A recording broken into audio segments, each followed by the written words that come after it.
Hey there, Yarn Bestie, and welcome back to Skein and Tell, the podcast that unravels it all.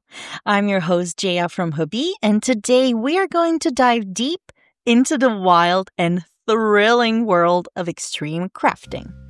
Now, you might think of knitting and crocheting as a calm, relaxing hobby, but there's an entirely different side to it. A side that involves gigantic hooks and needles, massive projects, and feats of strength, endurance, and creativity that push the boundaries of what we thought was possible with yarn.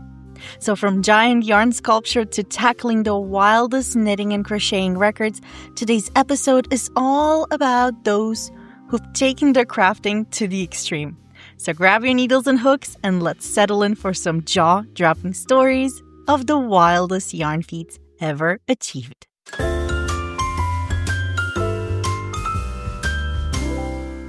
Now, before we dive into the wildest knitting and crocheting feats, let's take a moment to understand what knitting to the extremes or what extreme crocheting actually means.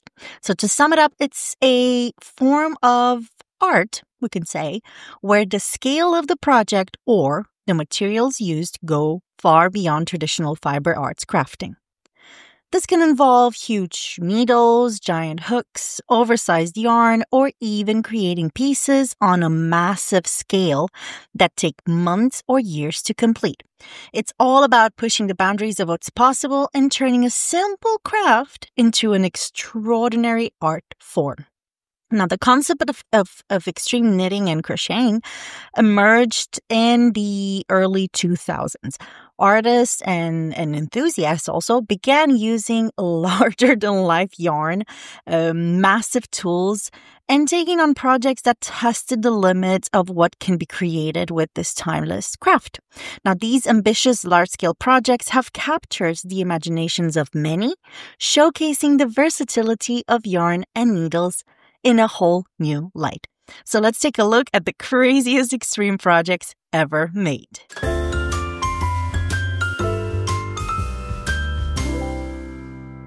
So we're starting off with the world's biggest blankets and scarves. So in January 2016, a dedicated group known as the Mother India's Crochet Queens achieved a Guinness World Record by creating the largest crochet blanket ever made.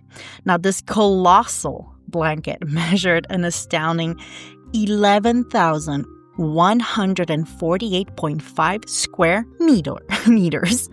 That's approximately 120,000 square feet, covering an area larger than a football field. That is insane. So the project was spearheaded by Subhashri Natarajan. I think I said that right. Please don't kill me if I don't.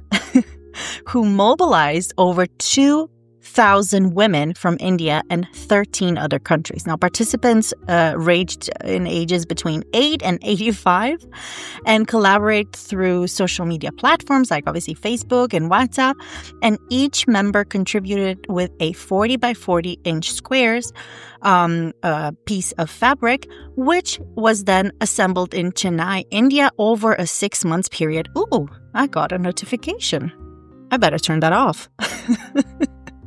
All right, so moving on. After settling the record, this massive blanket was disassembled and the individual squares were donated to those in need through various NGOs. So the initiative not only showcased the power of collective creativity, but also emphasized the spirit of giving and the spirit of community support. So that's for the largest crochet blanket. But what about the largest knitting blanket? Well, in terms of biggest ever knitted blankets, the Guinness World Record for the largest hand-knitted blanket is held by Kanika Kapoor, once again from India. Now, this blanket is archived in Dubai on 13th of September 2019, where the blanket covered an area of 3,952.21 square meters. That's approximately 42,541 square feet. So pretty big, I would say. Not as big as the crochet one, but pretty big. I could totally cozy up in that one. All right, that's for blankets. What about scarves, right? Because it's kind of like the same concept. So the longest crochet scarf is actually, this is also pretty impressive too. So wait, let me take it back. So in April of 2024, in Richmond, California, Daisy Ptak secured her place in the Guinness World Record by crocheting a scarf measuring an astounding 982 feet. This surpassed the previous record, which was actually only 142 feet. And I believe that Daisy dedicated over a year in creating this project, working on it during, watching movies and sports games and even at restaurants. I mean, come on. We know. We've been there. So Daisy Ptak started crocheting the scarf in February of 23. It took over 250 skeins of yarn to make it. And it was just incredible. It was absolutely insane. A local architect volunteered to actually measure it to certify the winning record. And the official measurement took place at the Richmond Craneway Pavilion. It's so crazy. I admire Daisy's patience, oh my God, for making such a huge scarf. I don't think I would have the attention span to complete something so big. And I don't know. I mean, do you? So this makes crocheting a simple blanket that we do like maybe once a year or twice a year seem like a piece of cake. So I also wonder, how do you even store it at some point when it's like so big? And it gets to a certain size and you keep crocheting on it. Like, where do you store it? Do you need like 1,000 baskets next to your couch to put it in? Or how do you transport it? Because if she actually also crocheted in restaurants and at, movies and sports games and stuff, how do you transport it? Did she have like a team that would help her carry it? Because it must be very heavy. So anyway, kudos to Daisy for taking on such a crazy challenge. And what about the longest knitted scarf, though? So we're traveling from California to Norway here. We have a Norwegian knitter called Helge Johansen, who dedicated 3 decades to knitting a scarf that measures about 4,565.46 meters. That's nearly 3 miles. Now, this monumental project stands actually as a testament to, obviously, patience and dedication. But wow, it's insane. It's so big. It's like 3, 4, 5 times bigger than the crochet scarf. I mean, it's insane. It's so crazy. 30 years endeavor. Wow. All right. So that is for the biggest knitted and crocheted blankets and scarves. Next up, we have, are you ready for this? Projects for the love of our planet. But first,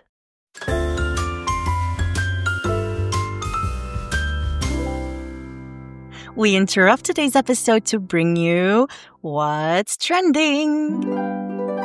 Buckle up, bestie, because we're diving into the hottest, craziest, and sometimes strangest trends sweeping the yarn world right now. Here's What's Trending. In this week, we are actually talking about monogamy whips. Yes, you heard me right. I love how I said monogamy whips and then whips is plural, but monogamy is singular. So I'm going to take that again. So this week we're talking about monogamy. No, stop it. We're talking about monogamy whip. There you go. I got it right.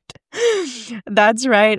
In a world where we could call it a poly whip lifestyle, have reigned supreme. I mean, come on. Who has one whip right now? I mean, it's crazy. Actually, it's not that crazy because it is something that's been happening more and more and more. And at least I see it more and more in my group of, or in my circle of knitting and crocheting besties. And like I said, in a world where poly whips lifestyles have reigned, we all have, at least 6 half-finished projects, and they're judging us from the corner of our couch. And while we're just there being judged, there's actually crafters out there that are now committing to a one project situation. Okay, so just one, okay? Yes, it is dramatic. But this is the project basically that they hold on like it's their emotional support scheme. It's the one they turn to when the group chat is exploding, the laundry is overflowing, the coffee's cold, the kid is like screaming and running around the house, your cat knocked over your entire bowl of, I don't know, stitch markers again. Thank you, little cat. And the thing is that you whisper sweet nothings to it. You bring it to the couch, to your bed, to your sofa, to your armchair, to your table, and yeah, you just whisper nothings to it. You're just there. It's with you. It's your fiber soulmate. It's your monogamous masterpiece, and you will not start a new project until you've finished it. And look, I get it. I really, really, really get it. I have tried so many times to be a monogamous whipper. And it is very hard. It's super, super hard. My brain is all over the place. I want to do 1,000 things at the same time.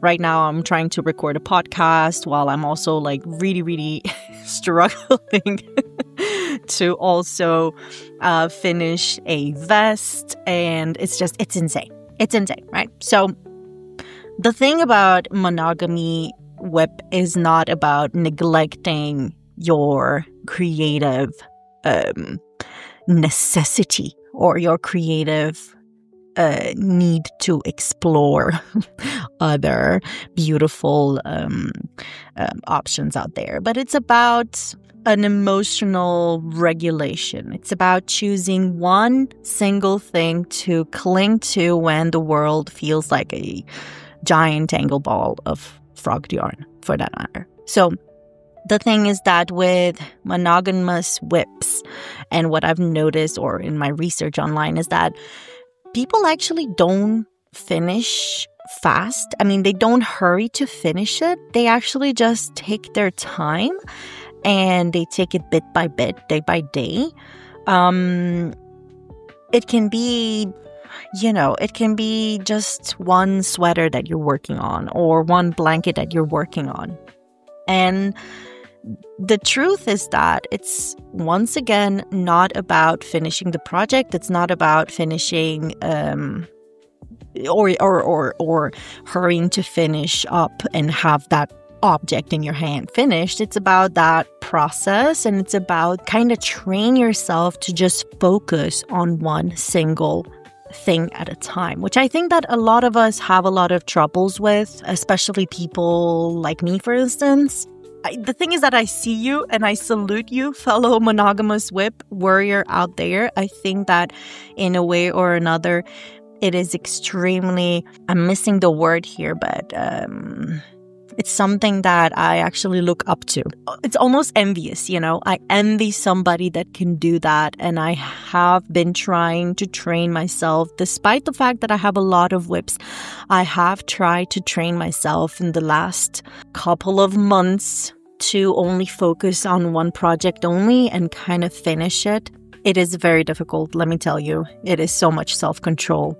So basically it is trending right now. Monogamous knitters and monogamous crocheters are fixating on one project and they are enjoying the process. And yeah, I think that it's absolutely it's wonderful, and we should learn from you guys. Tell us your tricks. Tell us tell us how you do it. What is motivating you as well? I'm gonna even put a poll in this podcast episode so that you can maybe vote in there if you're a monogamous or a polymous. What am I saying? A polygamous. If you're a monogamous or polygamous whipper. And let me tell you, leave a comment. Tell me what is your motivation, because I would love to learn more about this, more than I have actually found for this episode. So yeah, that was all for this week's What's Trending. And yeah, let's continue with the main topic of the episode.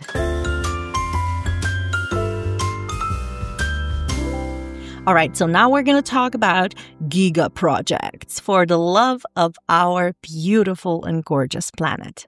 So there are actually several super, super crazy projects, extreme projects out there. And I wrote some of them down because, wow, it's just incredible. I think that the one that impressed me the most is probably the Crochet Coral Reef Project. Now, the Crochet Coral Reef Project is a globally renowned art and science initiative founded in 2005 by two Australian twin sisters. Two twin sisters. Wow, Jaya, come on. Make an effort here. By two twin sisters. Why do I keep saying this? By twin sisters. By two sisters. There we go. Margaret and Christine Wertheim through actually the Institute for Figuring, so the IFF in Los Angeles. Now, this expansive project merges the discipline of mathematics, of marine biology, of environmental activism, the community art to spotlight the fragility of coral reef ecosystems and the pressing issues of climate change and oceanic pollution. So it is inspired by the deteriorating state of the Great Barrier Reef in their native Queensland area in Australia. So the sisters embarked on creating a crocheted representation of coral reefs, and the project also drawn upon the mathematical concept of hyperbolic geometry, which is a form that naturally manifests in many reef organisms. Wow, I'm getting all nerdy here. Yes, I'm reading this bit out because who remembers hyperbolic geometry? I'm really bad at math. So the connection was notably explored by mathematician Diana Tainina, who demonstrated the hyperbolic planes could be modeled through crochet, which was a revelation that bridged abstract mathematics with tangible craft. Now, the crochet coral reef serves as a tactile exploration of super complicated scientific ideas. So the intricate frilly structures of the crochet pieces emulate the forms of marine life, proving a visual and a physical representation of this hyperbolic space. So by engaging with these forms, the project educates the public on both the beauty of the coral ecosystems and also the math principles underlying their structure. Now, a hallmark of the project is it's an emphasis on community participations, as we've seen with most of these extreme projects so far. So for this particular project, over 20,000 individuals worldwide have contributed to creating a satellite reefs. So it's kind of like a localized version of the crochet coral reef. In this community-driven installation, they have been, or the people who have been crafting have done so in Chicago, in I think it was London as well, Dublin, Sydney, Riga, New York, And basically, each community tried to reflect the unique cultural and artistic expression of their contribution. So the project has engaged, obviously, these 20,000 participants worldwide, and has been exhibited in super big museums as well, including the Smithsonian Institute. And it serves as a really, really powerful visualization, a powerful commentary, if you want to call it that way, on climate change and how fragile the marine ecosystem is. But there are also several knitting initiatives that intertwine sustainability and ecological awareness, much like the Crochet Coral Reef does. And I think that some notable examples are the Tapestry Project, the Knit a River Project, the Penguin Sweater Project. So let's just touch upon them a little bit. So the Tapestry Project is a global initiative that transforms climate data into visual art using, obviously, knitting and crochet.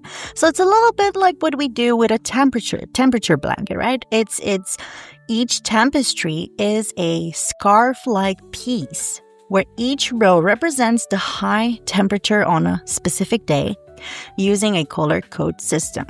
So by comparing tapestry from different years and locations, this project offers a tangible representation of climate change over time. Now, this fusion of fiber art and data visualization has been featured in, obviously, various exhibitions, and it really, really serves as a great educational tool to raise environmental awareness about our climate change. Next up, we have Knit a River. Now, the Knit a River campaign highlights a global water crisis. So participants, what is up with me? It's Friday, okay? It's Friday, and I'm still recording this episode. I still have to edit it and prepare it for Monday. So I'm a little bit like, I need to hurry up. And my brain is running too fast. My mouth is not catching up. So participants worldwide knitted over 10,000 blue squares, which were assembled into a massive, massive river. Displayed at events, displayed at protests, including a really, really big demonstration back in 2007 to the British government ahead of the G8 summit. So the project showcased the power of collective crafting and advocating for environmental and social issues, such as also the Penguin Sweater Project as well. So in response to the oil spills that have been affecting penguin populations, volunteers knitted, this is very cute, tiny sweaters for the affected birds. Now, these garments prevented the penguins from ingesting oil while preying and also keeping them warm while they could be also cleaned up. So the initiative not only aided in wildlife rehabilitation. I should stop recording. I feel like this is going really bad. Okay, so it helped with the wildlife rehabilitation, but also brought attention to the impacts of oil pollution. Now, before moving on to the next bit here, speaking also of more environmental initiatives like these ones, there is also a really, really nice project that was developed in Alhaurín de la Torre in Spain. So in this town of Alhaurín de la Torre in Malaga, a group of women led by crochet teacher Eva Pacheco transformed the main shopping street into a super, super vibrant tapestry of color and shade. So basically, they have all crocheted a sunshade canopy. Now, they've used, obviously, recycled yarns. They crocheted this massive canopy covering about 500 square meters. And the initiative obviously not only provided relief from the immense summer sun. I mean, Malaga in Spain, trust me, it gets very hot. But it also served as a reminder, as a eco-friendly alternative to the traditional plastic awnings as well. So the project began as a collaboration with the local council of environmental department, and it has become ever since a symbol of obviously artistic expression, but most of all of community spirit and emphasizing that alternative to using plastic.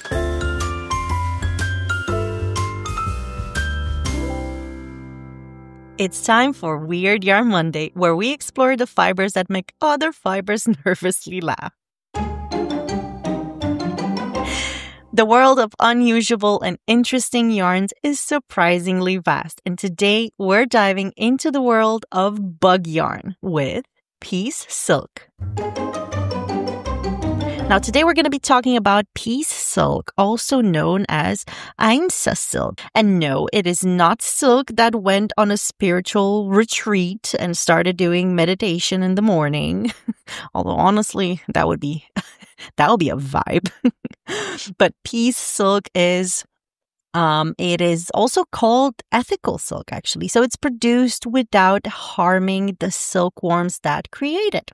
Now, in traditional silk production, silkworms are actually boiled alive. I know it's a little sad. It's a lot sad, actually. But they are boiled alive inside their cocoons to preserve the continuous silk filament. On the other hand, the Peace Silk takes a different approach. So silk farmers wait for the silkworms to complete their natural life cycle. And when the moths are allowed to emerge from the cocoon, they spread their tiny, fabulous little wings and fly away to live with their best moth life besties out there. So only after the moths leave the cocoon, the farmers collect and process that silk into yarn. Now, because the moths break the silk threads when they emerge, obviously, the Peace Silk fibers are shorter than the conventional silk, but this gives Peace Silk a texture that's a little bit more nubby. It's slightly less shiny, of course, and it has a bit less uniform look to it. But I mean, come on, the wouldn't you pay that price for knowing that those little tiny moths are just out there living their best moth life? Come on, right? So it feels a little bit more organic. It feels a little bit more human, but it's still soft and it's still a luxurious and a beautiful, breathable yarn, right? So yeah, the great thing about it is that the moths live happily ever after. And I think that working with Peace Silk isn't just a yarn choice. It's definitely for many, a philosophy. It's a love letter to patience, to compassion, and to slow production of silk yarn. And it is super perfect for projects that you want to wear for summer, for baby clothes as well, for beautiful shawls as well. And surely it is definitely a little bit pricier than regular silk. And the texture is obviously perfectly imperfect. But honestly, it just makes it more special. And sometimes, sometimes your yarn stash deserves at least one skein of Peace Silk. So it dyes absolutely beautifully. It soaks up natural colors so nice. And it is, of course, eco-friendly. That's pretty much for Weird Yarn Monday. So if you want your next project wrapped up in the spirit of kindness and a little bit of moth magic, this is it. Now, next week, yarn spun from fiber webs. I'm just kidding. Or am I?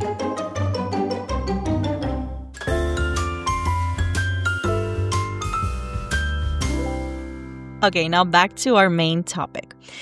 We have covered so far giga projects for the love of our planet. We've also covered the world's biggest blankets and scarves. So let's move on actually to a category here. We have art projects. And this is a short category before moving on to the world records. So art projects, artists have taken crochet to obviously new dimensions. They have taken knitting to new dimensions as well by creating, crazy things like life-sized animal sculptures or massive creations like giga amigurumi elephants and crocodiles. And they have showcased the versatility of crochet as an art form and its ability to capture the imagination of audiences. Now, these projects often require extensive planning, of course, significant amounts of yarn, and a deep understanding of also anatomy and bringing these creatures to life. And speaking about anatomy, now I have here two examples that I wanted to cover. I have a artist. So she is called Shauna Richardson, and she coined the term crochetdermy to describe her unique approach to creating life-size animal sculptures using crochet. So her most notable work includes a 320-foot lion, or lions actually, that she created in 2012 Cultural Olympiad in the UK. Now, these sculptures blend traditional crafting with obviously contemporary art and also challenging perceptions of both. It is insane. So please check her out, Crochetdermy by Shauna Richardson. Then we have one more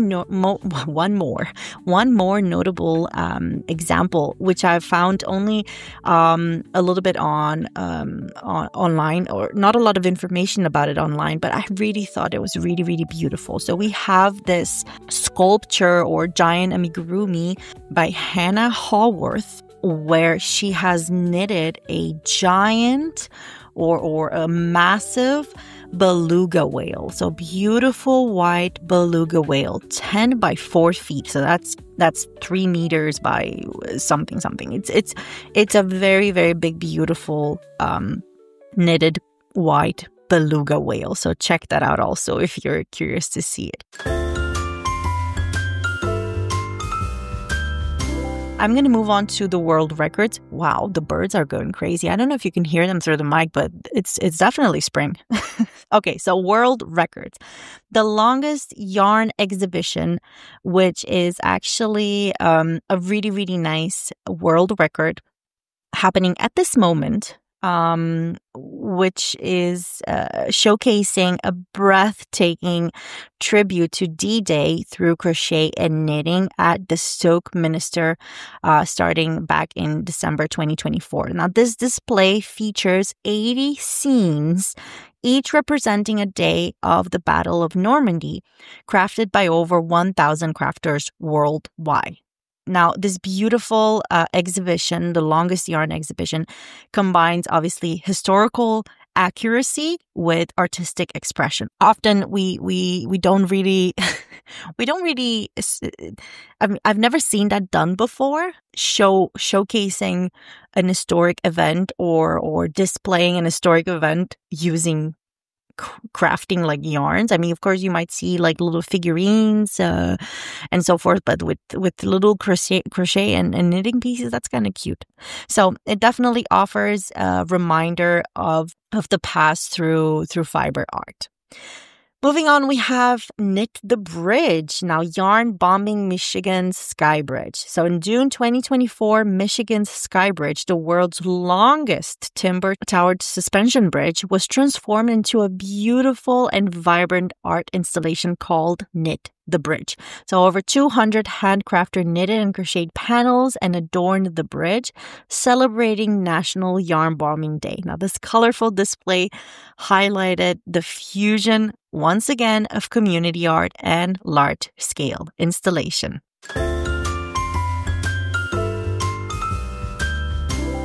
Crazy world record so far. And moving on to actually some aspects of knitting and crocheting that don't particularly need to do with huge projects, but more like timing. So we have here, as of April 2025, the official Guinness record for the fastest knitter remains still with Miriam Tegels from the Netherlands. Now, she set the record on August 26th in 2006 by knitting 118, I was going to say 80, but it's 118 stitches in 1 minute. 1 single minute. I'm talking about fast. Now, another notable figure in the realm of speed knitting is obviously Hazel Tyndall from the Shetland Islands in the UK. And in 2008 competition, she actually achieved 262 stitches in 3 minutes. So that's an average of approximately 87 stitches per minute. As for now, the official Guinness record for the fastest knitter still remains with Miriam Teggles, 118 stitches in 1 single minute. The fastest crocheter, though, is still held by Lisa Gentry from the United States, or Gentry. On June 25th of 2005, Lisa actually achieved an astonishing 5,118 stitches in 30 minutes, averaging 117 stitches per minute. This feat involved obviously crocheting a specific pattern. So she has done 284 shells, each consisting of 3 treble crochet stitches plus 1 additional treble crochet stitch. Now, Lisa's remarkable speed and technique have inspired so many people in the crochet community to catch up to her. And for instance, Jana Grassel, a crochet enthusiast, documented her attempt to match Lisa's record, that she only managed to complete 27 crochet stitches or treble crochet stitches in 1 minute. Just one shy of Lisa's pace. So that's pretty crazy. For the longest marathon, though, and when I say marathon, I mean the longest amount of time crocheting, we have crochet designer Alessandra Hayden, and she's made it into the Guinness Book of Record for the longest crochet session. So on May 30th, 2021, Hayden, a resident of Gig Harbor in Washington, crocheted for 34 hours and 7 minutes, beating the previous records of 28 hours and 5 minutes set by 2 women back in 2020. So as of April 2025, there's no officially recognized Guinness World Record for the longest continuous knitting marathon, which means that Alessandra Hayden still hoards the record for the longest crafting with fiber arts record ever held, technically. So yeah. So what are you waiting for? It's time to get started on the longest knitting marathon. And I think that if you're allowed to snack and pee, I mean, I'm guessing you're still having to craft while you snack. Maybe you can have somebody feed you some snacks. I could totally try it out. If people would feed me, and yeah, it's possible. Let's give it a shot.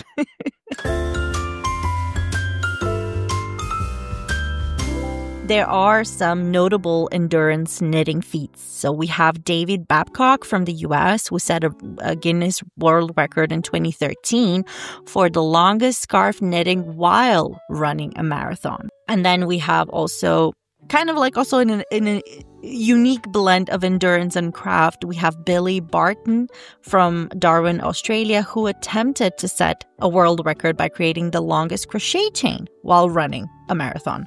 So her goal was to surpass the existing record, all while raising funds for mental health awareness. So yeah, I mean, there's some crazy stuff out there.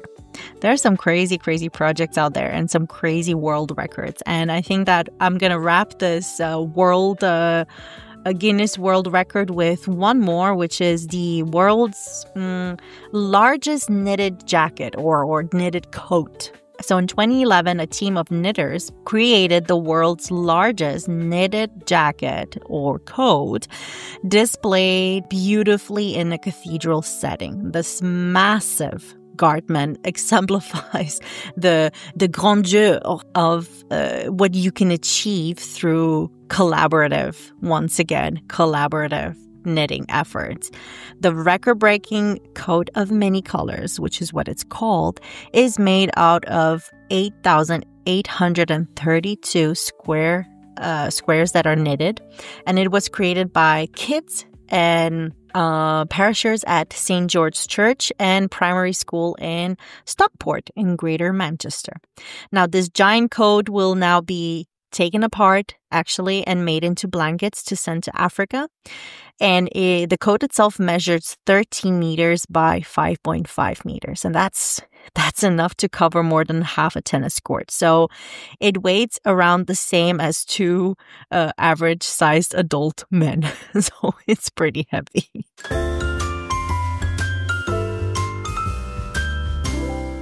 I mean, from world record breaking scarves to sky-high yarn installations and bridge yarn bombing, the world of extreme knitting and crochet is filled with awe-inspiring achievements, I think. These projects not only push the boundaries of the craft, but also bring communities together.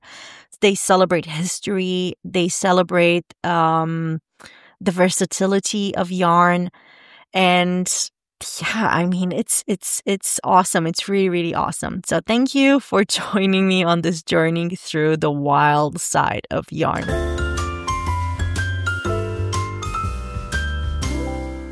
But what is next for extreme crafting? If there's one thing that we've learned today is that there are actually no limits to the world of extreme knitting and extreme crocheting, whether it's sculptures or garments or records or whatever. Crafters continue to push the boundaries of what can be done with yarn and needles. But what's next for the extreme crochet and knitting adventures? You know, are we going to see more innovative projects? Are we going to see more eco-conscious projects? Are we going to see some crazy interactive or, you know, technology enhanced creations? I mean, the possibilities are pretty endless, and I'm excited to see what the future holds. So there you have it. Like I said, from massive yarn sculptures to record-breaking feats, yarn is so versatile and our craft is so daring that we now learn that it's not about just creating cozy scarves and cozy blankets. It's also about making sure that football fields are cozied up as well. So they remind us once again that this craft is about more than just following patterns. Is about just getting creative with it and enjoying it and being silly and being innovative and really, really just having fun.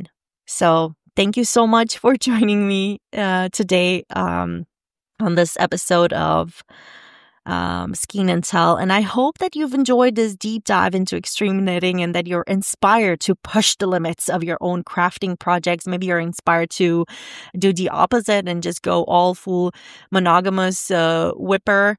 Maybe you're inspired to get your hands on some piece silk and craft yourself a beautiful little summer top. You know, if you love the episode, please make sure that you follow us, that you're subscribed to us. And remember to just keep at it. Just keep knitting, keep crocheting, keep stitching. And as always, keep telling your story with yarn. And I'll see you guys very, very soon. And yeah, that was pretty much it for today. Okay. Love you, bestie, and see you soon.